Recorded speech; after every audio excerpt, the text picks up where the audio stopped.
batteria per gli apripista.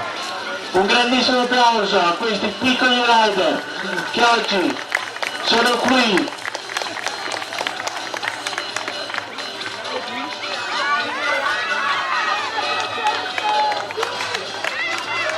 E sempre lui, trama su 3, sempre primo, per il Ciclomania Racing, Francesco Sperotti.